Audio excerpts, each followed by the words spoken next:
How to log in Instacart.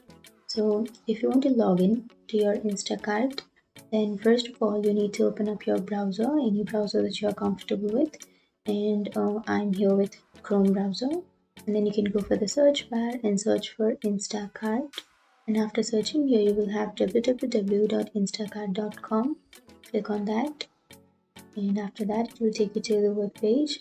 So now you can simply go for a login, which is on the upper right. Click on that. And now to log into your account, first you need to enter your email address.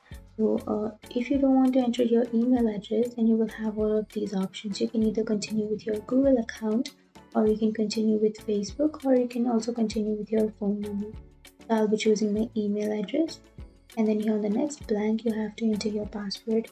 But if you forgot your password, then you will have reset password. Simply click on reset and then you can reset your password. But for now I remember my password, so I'll be entering it, and then click on login. And that's it. That's how you log into your Instacart account. And if you have any questions, feel free to comment below. Thanks for watching.